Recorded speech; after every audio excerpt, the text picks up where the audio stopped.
Hello everyone, and today we will talk about Entity Framework Core. In previous lessons, we learned what a database is, how to make one, how basic SQL works.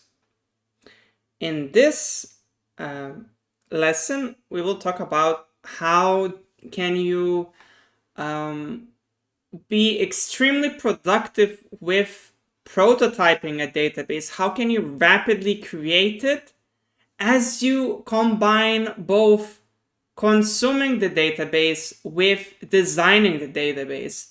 And by just creating basic C# classes, how you can generate a database out of that. So basically, all you have to do is to write C# classes, which you would do anyways. And out of those classes, you can generate a database. Let's get to it. So for this lesson, I will be using Entity Framework Core, and I'll be using Sqlite database. So I'll paste in the chat a link. Remember, in the last two lessons, we used SQL Server, SSMS, SQL Server Management Studio. And that one is used for SQL Server to do admin work on it. But we will not be using that one for this time because we would like to do it for free, and SQL Server isn't really free. Like, if you want to host it, if you want to put it elsewhere, or even if it is free, you will have to do a lot more setup. For Sqlite, it's the best local database, and it doesn't require any setup at all. You just install it and it works. And therefore, we will choose Sqlite. And we'll be working with Sqlite. It looks like this, the Explorer, and you can see it's extremely basic. So, short intro on that. Right. So, the thing that we will try to do is called code first approach. And I will create a bunch of classes now, just like I would create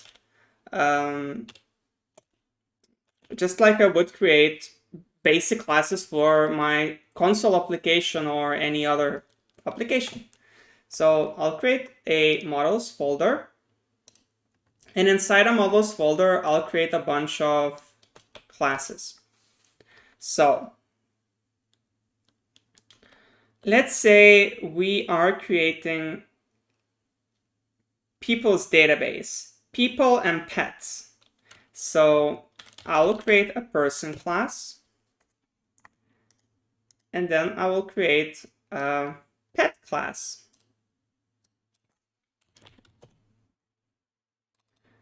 Person can have multiple pets.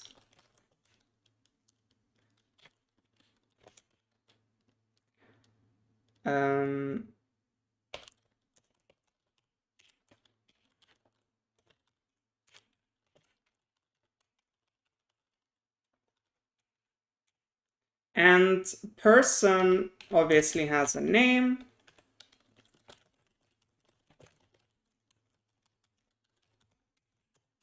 Person has a birthday.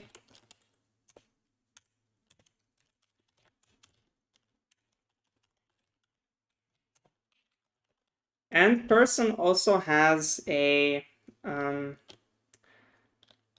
weight and height.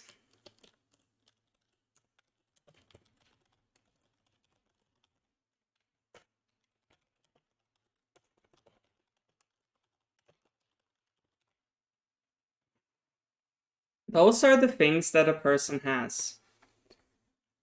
And I just give it a public access modifier. Now, a pet has the name.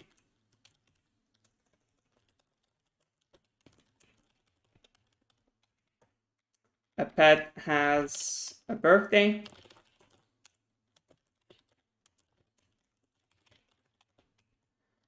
And that is all, let's say.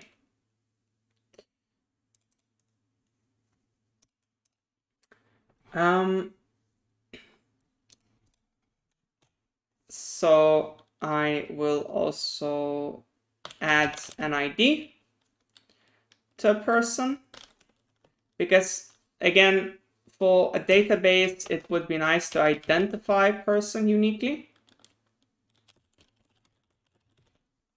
And I will do the same for a pet, because remember, entities should have an ID. So now we have something that would look very similar to database columns. And how do I convert this into a database?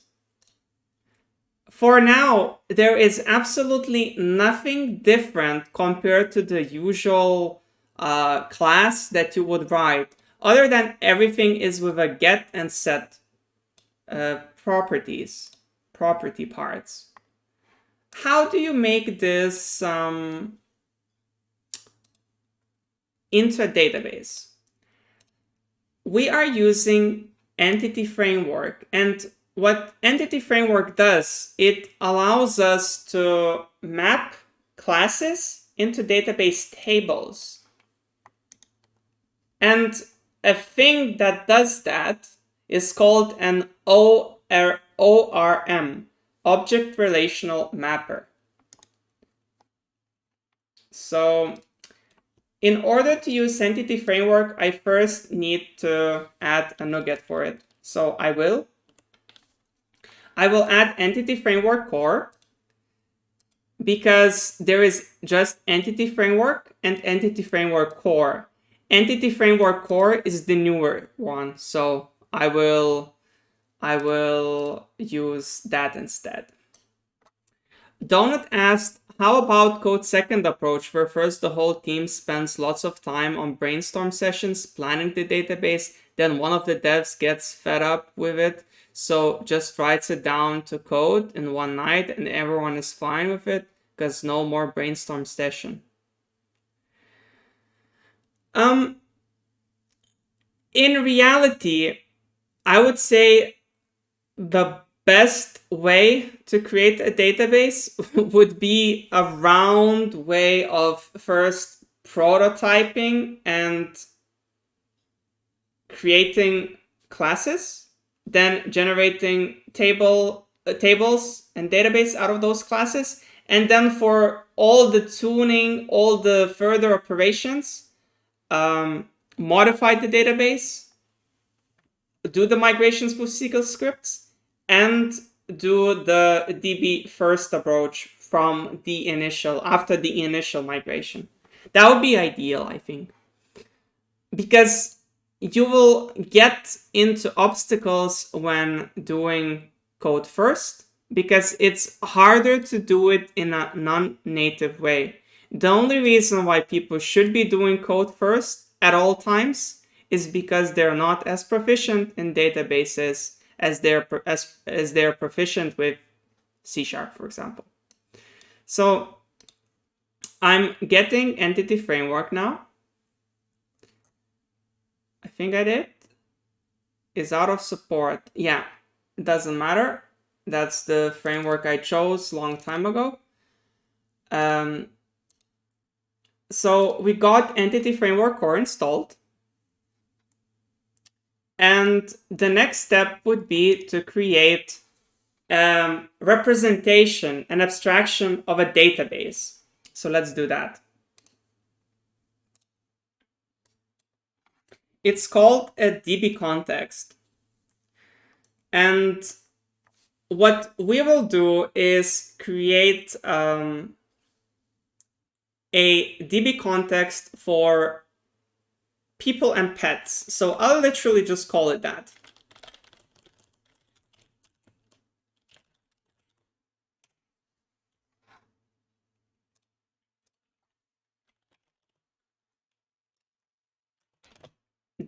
DB context needs to inherit DB context, so I will do that. And inside DB contexts, I will create DB sets, which represents a table.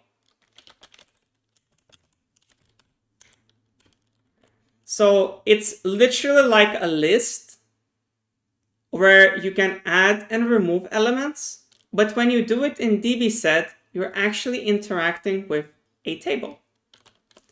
So all your adds and removes will be translated to SQL queries automatically, just because you're using a DB context and DB set.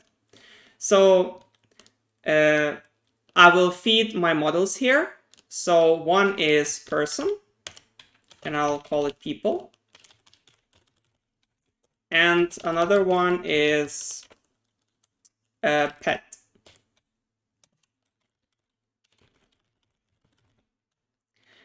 And I will also make those virtual.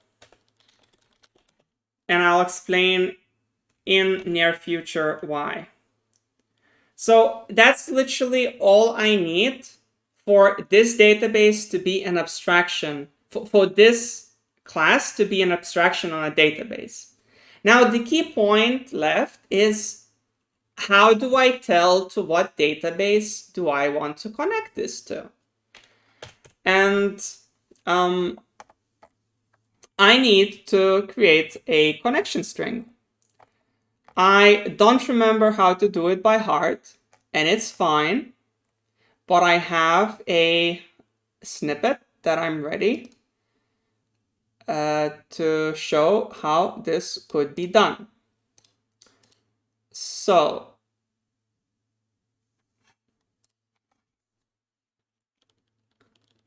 there are two ways how you can achieve this.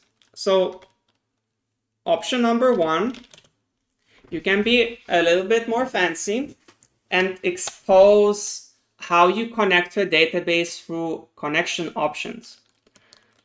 So I can have a constructor for the database and say how I construct the database. So one constructor takes DB context options of the DB context that I'm at. And there is a base constructor which accepts those options as I inherit them. And I don't need to do anything here. And then there is a very simple option, another one. Let's say by default, I want to say that it connects to a very specific database. And I can say connect to a very specific database. Or in other words,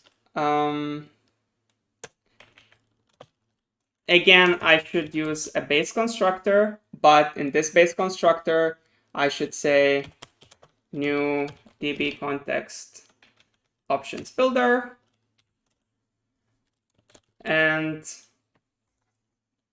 use some SQL Server provider.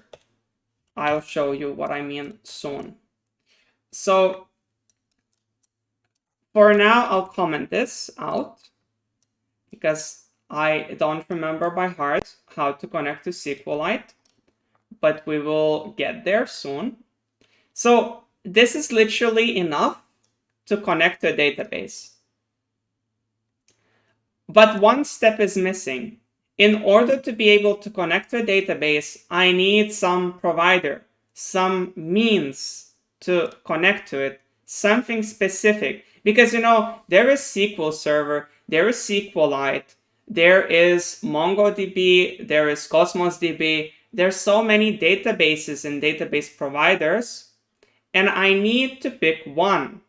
Entity Framework by itself doesn't carry any of those providers, and I need to add them through a separate package. So basically, I will say Entity Framework core, and I will look for something that would framework core. And I will look for something that looks like what I need. As I said, I will not be using SQL Server due to the fact that it is slightly more difficult to configure for just playing around. I will be using Sqlite. So Sqlite is the package that I'm wanting. And I will install it. And with Sqlite, it now allows me to use Sqlite to connect to a database. And here's how it looks like.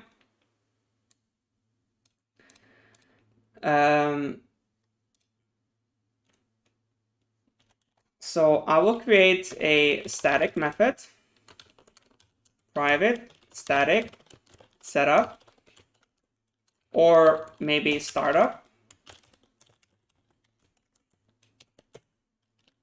And I will say DB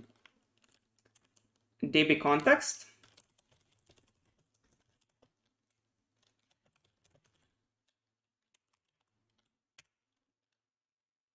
And here I need the options.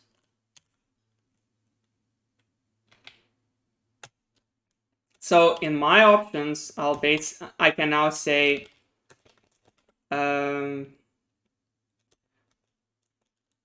maybe I cannot say anything yet. So I will do this.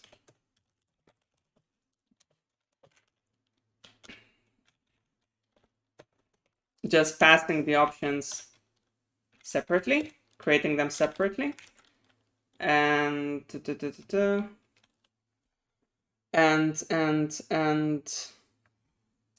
doing it slightly wrong. I don't need the options. I need the options builder. That's the way to do it. So DB context options builder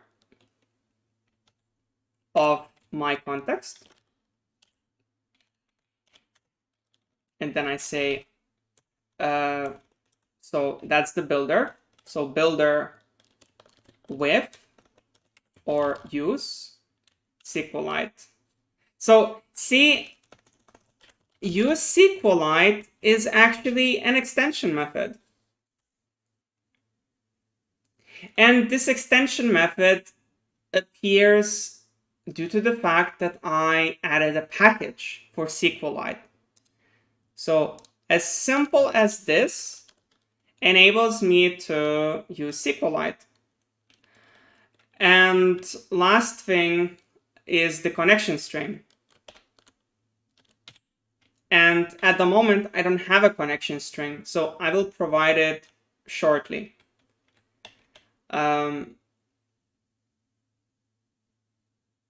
Right. So use Sqlite, and we need to say build or something, options, right? And that will be literally all. So some meaningful connection string. How does Sqlite connection string look like? I don't remember by heart, but it should look like a physical path because it's a local database. So Sqlite connection string. Let's see how it looks like so that I don't make a mistake. And here you have it. Very simple. So I will literally just take this and put it here. Once again, escape, or rather put at, and I can escape this. So this will be the path for my database now when I connect it. And that's all. So I will move this as my default choice so that I don't have to configure this every time. So let me move this from there into here.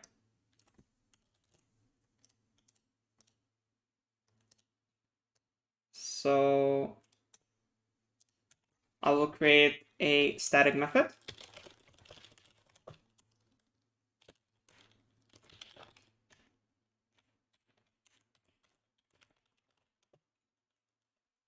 DB context options.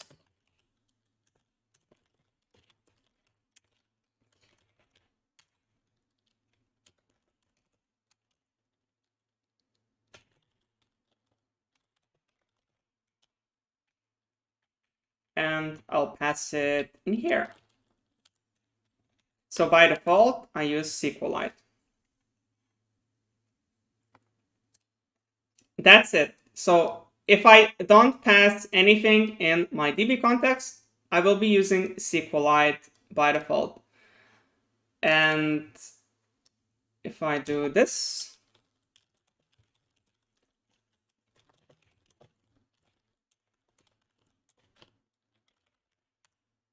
I'm using Sqlite. I'm connecting to a database which is in this path, to a database called mydb.db, which is in C drive. I will not do that yet, however, because that database doesn't exist. I need to generate that database.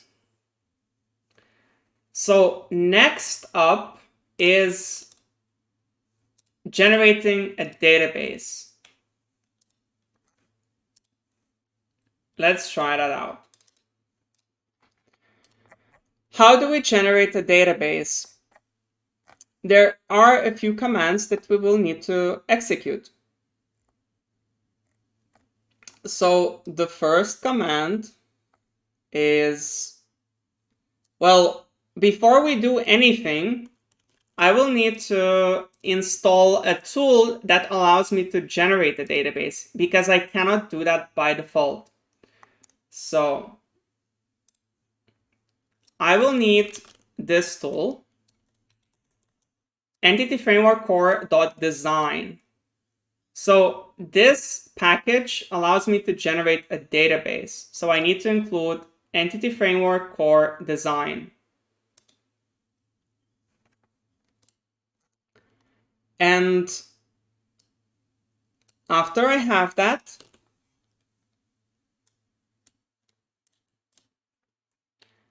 I can then execute commands. How do I execute commands? How do I execute Entity Framework commands? All I need to do is to go to Tools. Do I need to go to Tools? Yes, I go to Tools. And then I select NuGet Package Manager, Package Manager Console. So it opens up a console through which I can interact with Entity Framework. And add migration command will generate a code file which tells how my models translate into tables. It generates that. So I will call it people and pets 1. And then I'll hit enter and let's see what happens.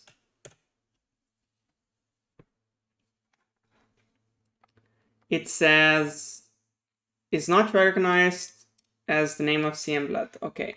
Maybe I need to build. I'm not sure what's wrong. Maybe I need to add more stuff to it.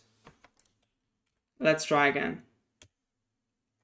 Still nothing.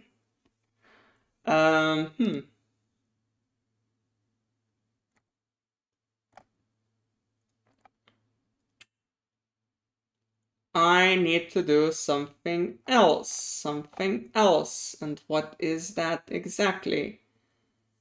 Right. There is something else that I need to install.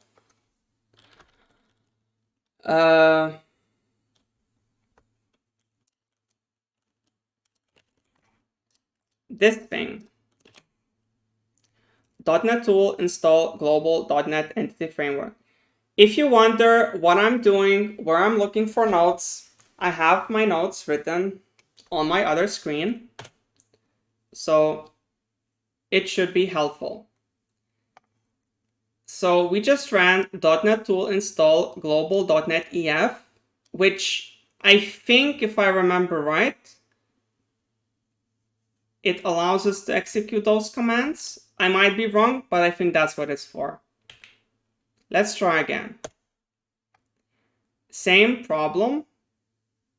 Doesn't work.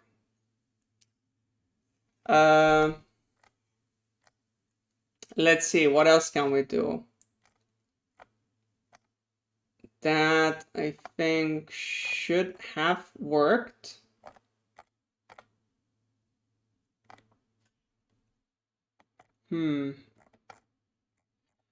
Let's Google that up.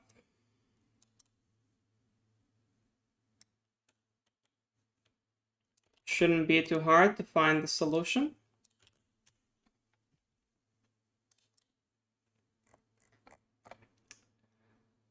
Entity Framework Tools. We did install that. It said, oh, okay. We installed not that. We installed Entity Framework Core Design, but we're missing tools still. Okay. All right.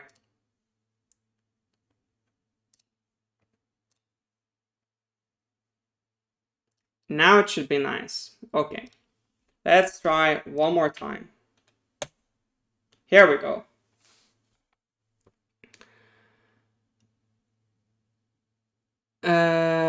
Unable to create an object of type people and pets DB context. Okay. Let's Google that up. I again don't know what's wrong.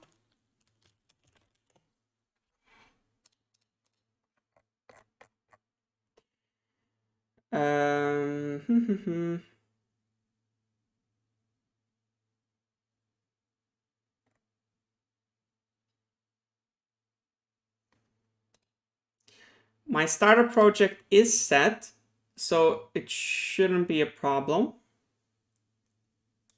What could be a problem, I'm trying to figure out. For now, let's do that. And let's see, what drives do I have? I have a D drive, so I would rather have my database there. And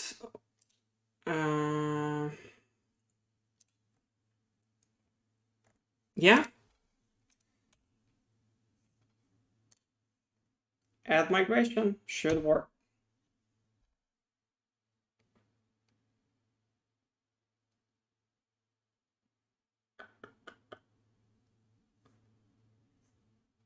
Still don't know, but it's a nice problem to have because you guys will likely to face it as well.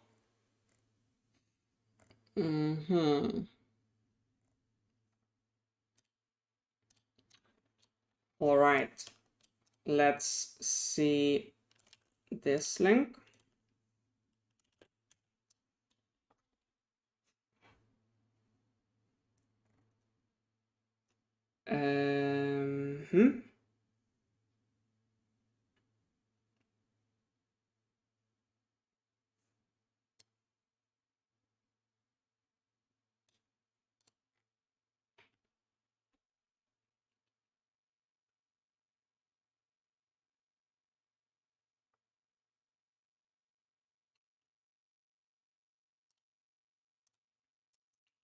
I really don't want to read this through.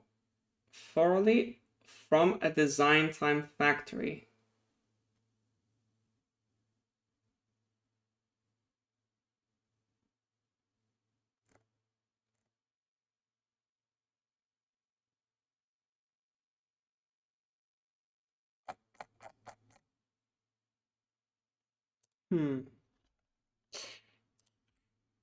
Let's try one more thing, which is minus context. Okay.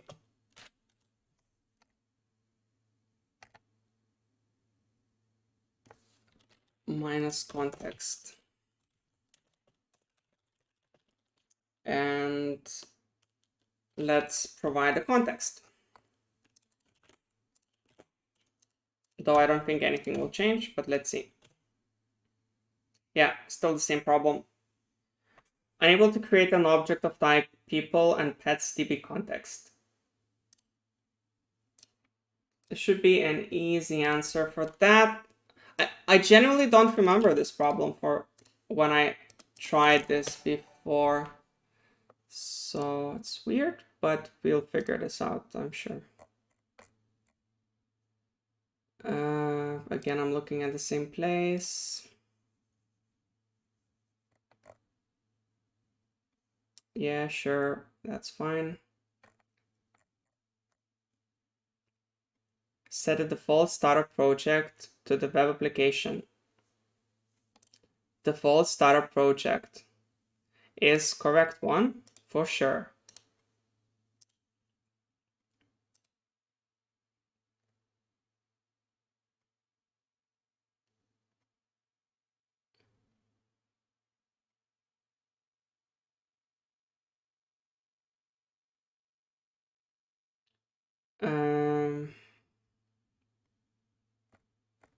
Nope, not very useful.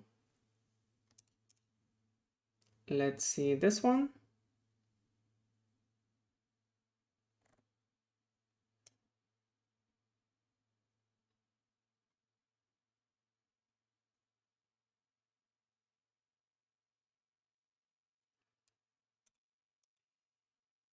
The funny thing is I don't remember doing that design time factory, so it's a bit odd that I have to need to do that.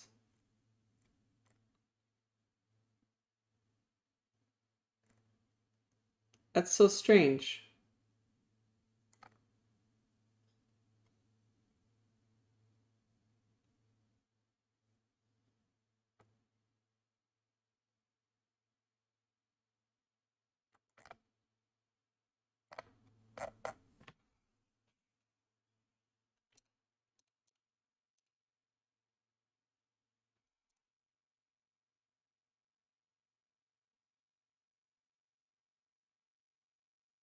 Make sure you have a constructor without parameters, which I do. It should work, which it doesn't.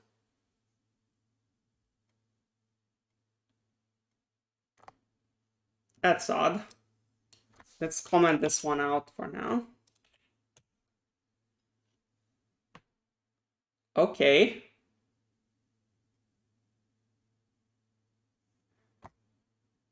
That's odd.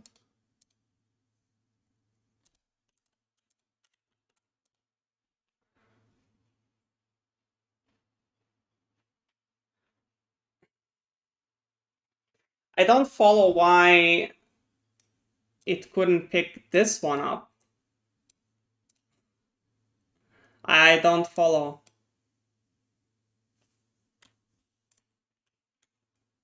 Let's try again. Okay. Let's make one tiny change.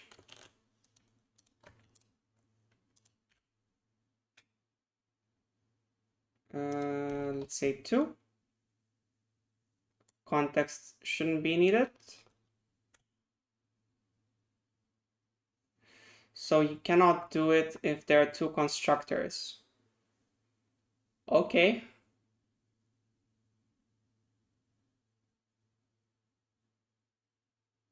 Okay.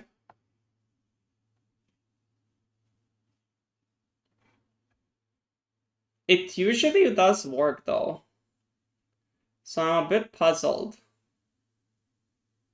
as of why it doesn't work now. But I'll comment this one for now. For the next lesson, I'll try to give a proper answer why this one doesn't work, because it usually does. Anyways, so we have added something that's called a migration. So a migration basically generates mappings, how a table maps to a model. So for every model, we have something like this generated, and it generates indexes, foreign keys, primary keys, everything that we would want. And how does it know what key to generate and what type to pick? Well, some things it literally implies and can do by default. Like, obviously, ID is going to be an ID. Something that's called an ID is probably an ID of, an entity. Else, why do you call it like so? So it assumes, it based on the name, it assumes that it's a key, and thus it can generate properties like that. Columns and tables and relations. All right, so we have a DB context for Sqlite.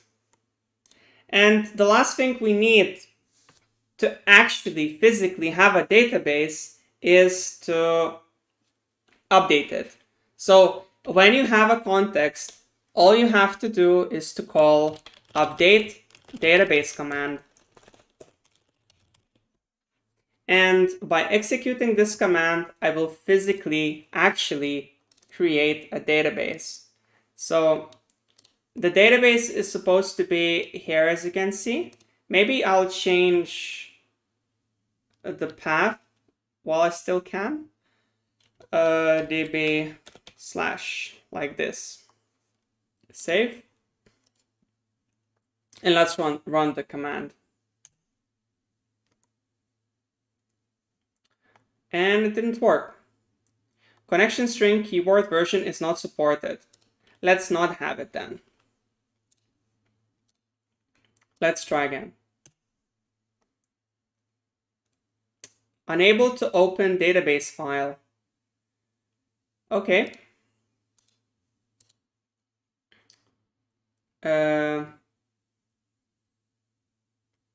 Cool. So I cannot. Maybe I need an empty database. Maybe it cannot create the whole database. I am not sure, actually. I am guessing if there's a command like this. There isn't. Okay, so let's create an empty database then. Maybe it's needed. Usually you have a created database, but it's empty, and it just populates, the migration just populates it with tables. That's how it works. So I'll just call it db mydb.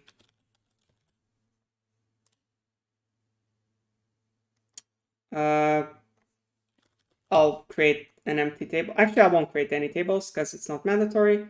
That's it. Let's double check if it exists. MyDB, fine. And now let's update database. And it's done. So if I open this with Sqlite,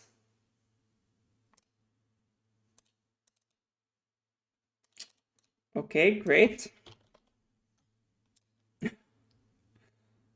File, open database, Sqlite. You will now see that we have those tables with columns generated as we expected. So with, well, there was a little bit struggle, And you will have those struggles from one provider, from one different provider to another. But there is no startup class, by the way. I am using a console application. But overall, the idea is the same. It's not difficult to generate a database. So here you have it. That's how you generate a database. Right now, I don't have a proper startup or any application at all. I just have a command which scans the project, finds the context, and creates a migration out of it if I do add migration. And next thing it does, it takes, if I run update database, it takes the migration and applies it against the database, which I provide through a connection string. So those are the two things that happen, which we eventually managed to achieve. However, if you look at the actual table, you might not be happy. Why? Why am I saying you might not be happy? Let's modify this table. I'm actually not familiar with... it's actually okay. Probably it's okay.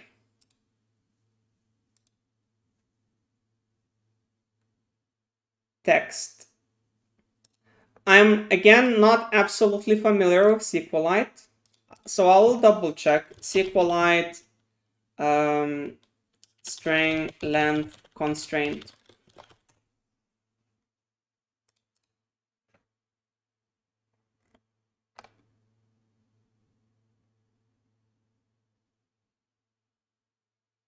Okay, so in Sqlite, apparently,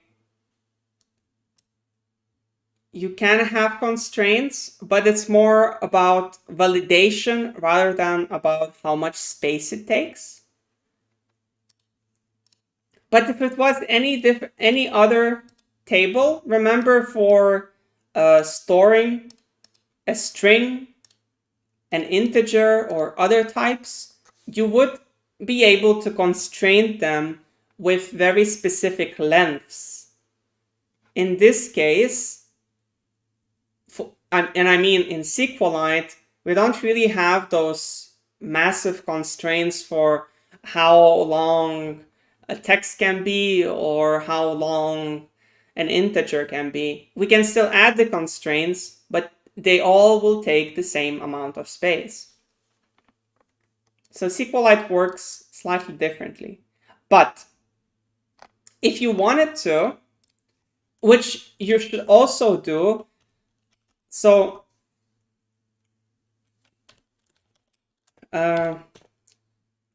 for a proper database, because if you look at this, it doesn't have much. It just has people and pets, but there is one flaw here.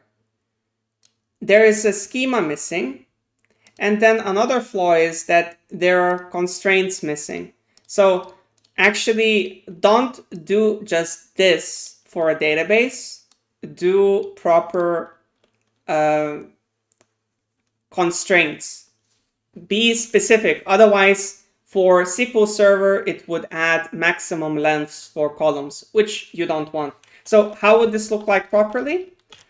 I will add a table attribute and I'll provide a schema.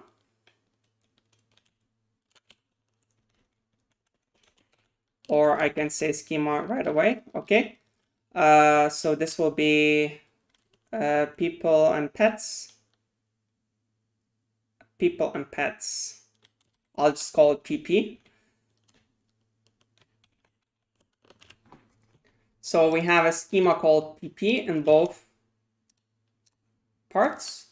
And then primary key is fine. It understands automatically. Name, max length. I need to provide max length. I need to provide constraints. Otherwise, as I said, it picks maximum lengths.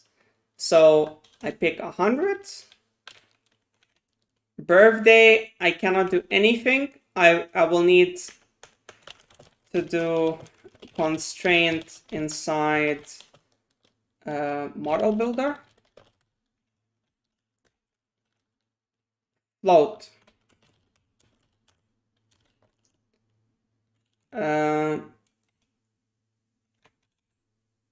Again, I don't think I can do much on this, and I can't do much on this.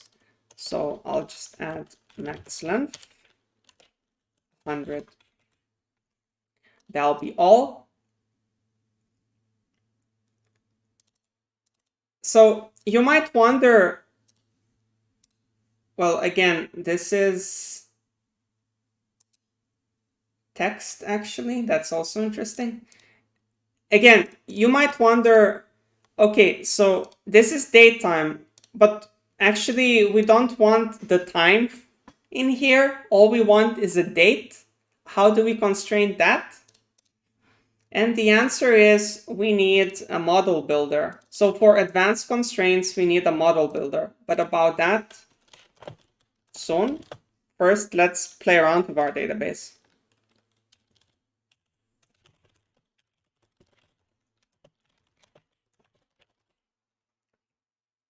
Let's play around with our database.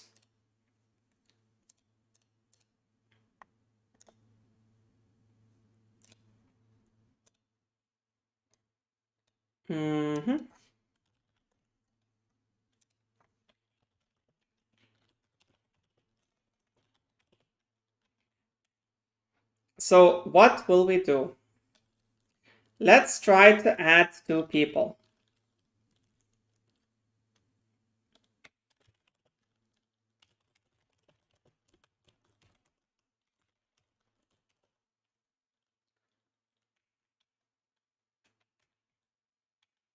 Yeah, let's add 2 people.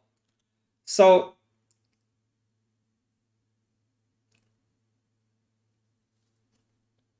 I will create a person 1 with all the data it has. So first name, Tom, birthday, let's say born today, height 170, weight 8.5.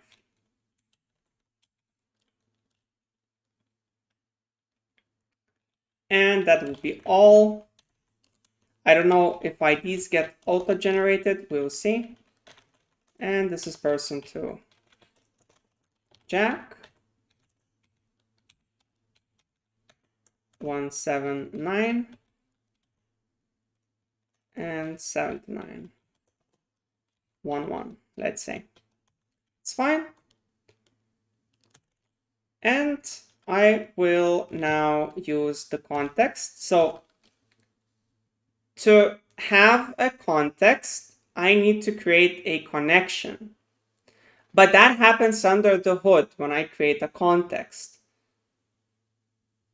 Connection is very similar to opening a file. Creating a connection is similar to opening a file. It's an unmanaged resource, so we need to dispose it. How do we handle unmanaged resources? We need to put them in a using statement. So I have a context.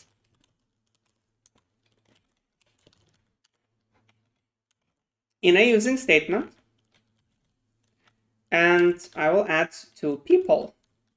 Literally, as I talk, I do the same thing in code. I added 2 people to a database. And that's all there is. Crazy, right? So simple. I'll use a simplified using declaration, which is, I think, from C#8. Anyways, that's literally all. So after this function is done, the database will be disposed, which means it will be disconnected. After I add it, I also need to save changes. And saving changes is the thing that actually runs the SQL. If I don't do this, none of this will actually persist. Only by running save changes, I apply what I did through code. And this will convert these code expressions to SQL expressions. All right, let's try it out.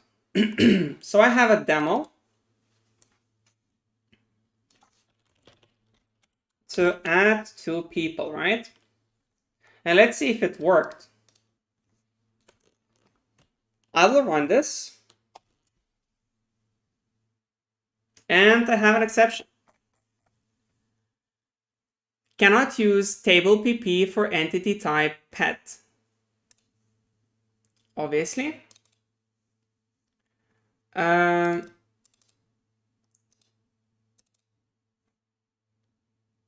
Table name, schema name, sorry.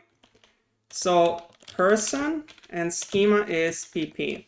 I mixed things a little bit. Pardon me.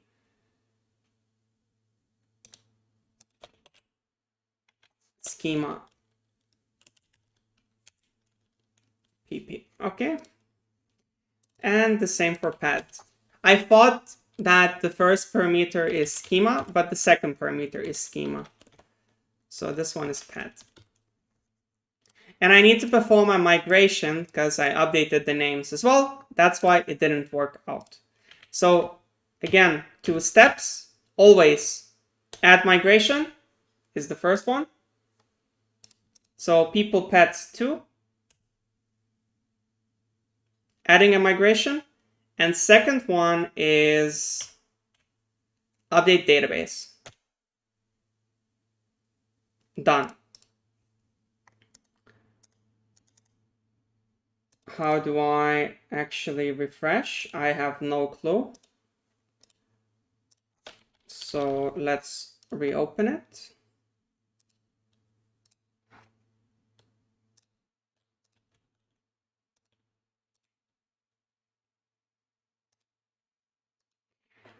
Right. Sqlite doesn't have schemas, so I guess therefore it didn't react to this whatsoever.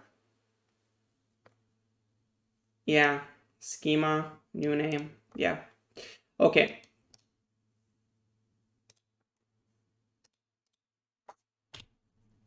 It should have been pets and it should have been people.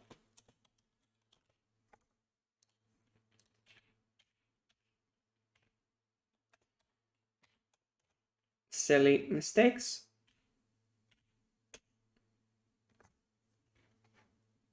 All right. And this is done.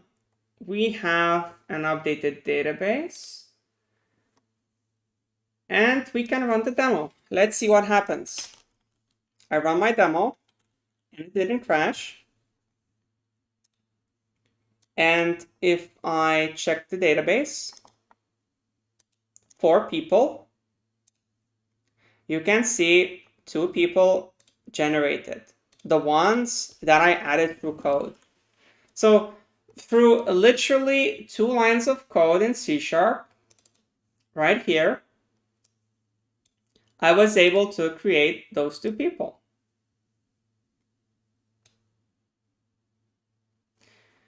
How did it know what I need to pick? Well, when I create stuff, I don't need to always provide IDs explicitly. They get auto-generated. And this is the same for Sqlite, the same for Entity Framework. I don't have to provide IDs. They get, if they're seeded, they will be auto-generated. So there's that. And I can do the same with pets. How do I update a person? Well, to update a person, I would add two pets. How do I add two pets to a person? Very simple. Again, I'll just copy paste this. I connect to a database. And then I say, and then first I create two pets.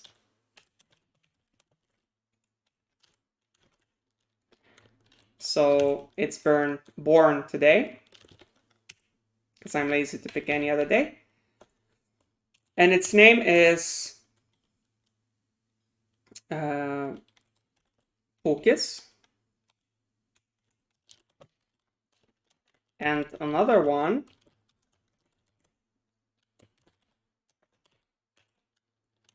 is also born today, and his name is Morka. Her name is Morka. All right, two pets again. And this time, in order to assign those pets to a master and save them, I need to first get the person I assign those pets to. So let's try that. Assign that to some person. So I will try and do var owner. So let's say we do this for any first person, or we could do where person ID is 1, because we know we have that based on this. Whoops, sorry. So person of ID 1, we have that person. And we assign two pets.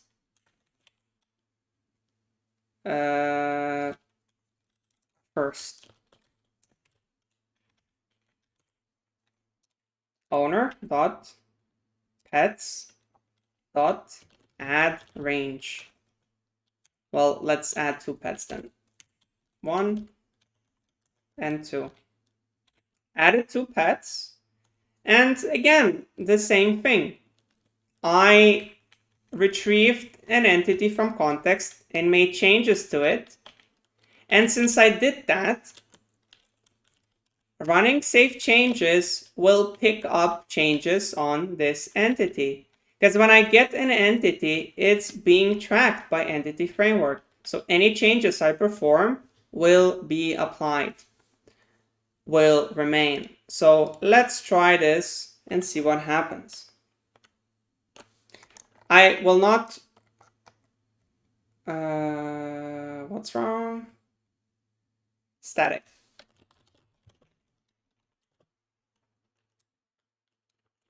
I will not run this demo this time. I will run this demo now. So instead of adding two people, I will add two pets. Let's do it.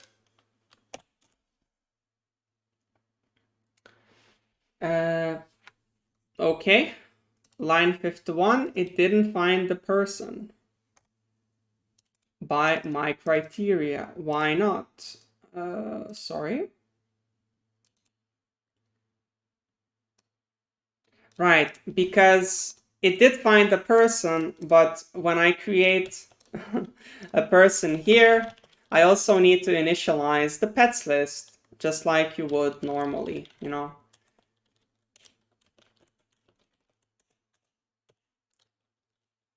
So let's do that.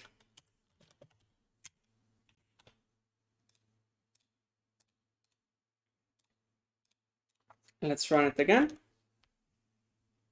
And it seems to have worked. So if I go to pets and browse the table, you can see there are two pets assigned to person of ID 1. If I run the demo again, just to prove that this truly works, you will now be able to see that there are 4 people now. How do I refresh? How do I refresh? Okay, here you have it, 4 pets. And lastly, it might not always be convenient to have a pet, to add a pet and always get the owner. Maybe you just want to immediately link a pet to any owner. So let's try and do that.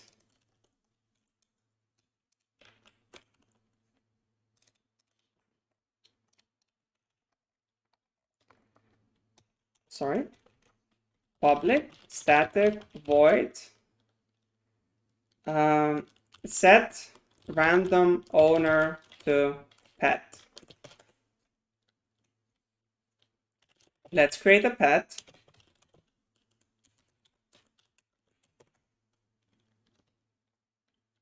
Let's give it a name.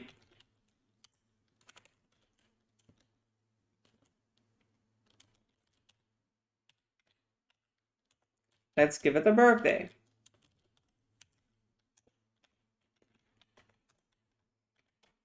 But the key point now is that we will assign the pet immediately to some owner. So here's what I mean. Wouldn't it be nice to link pet to an owner immediately somehow? For that reason, it's a common practice in Entity Framework to have circular references, IDs back to your parent. In other words, it's nice to explicitly map back to your parent. So map exactly like the table looks like. And how does the table look like? It literally has a people ID. Let me double check how that column is called. Person ID, sorry. It literally has person ID column. So if I am able to set person ID of a pet, I can link it to a person. And I can even do the other way around to also have a reference back to its owner. All right. So with that said, I can now say person ID and I don't know.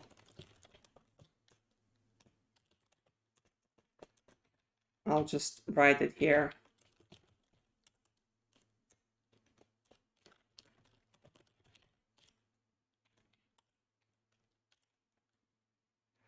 Max value, I always forget, is it inclusive or not? Inclusive, so 3. Min value, 1 to 3. So it will either give this to person number 3 or person number 1. And this is not needed. Don't write this. This specific code is not great, but I don't care at the moment. And again, we'll just do the same thing. We add pet to pets list. And we apply save changes.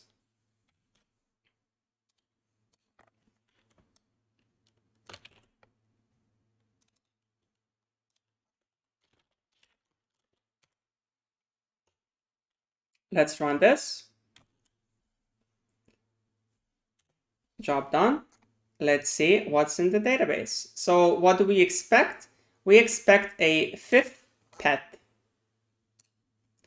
A fifth pet has a random owner of ID 2. Here you have it.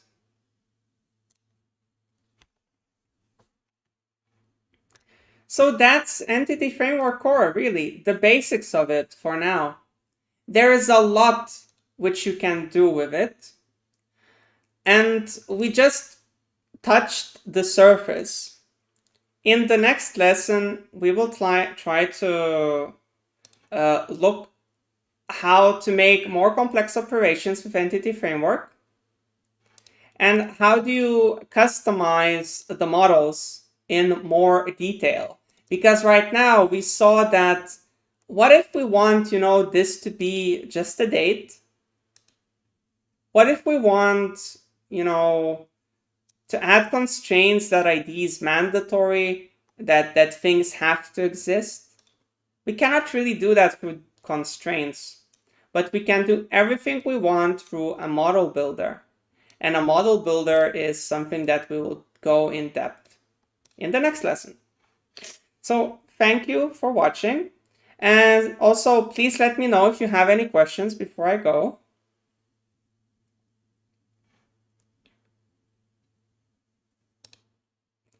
I hope you learned something new today and witnessed that it's not that difficult to run Entity Framework.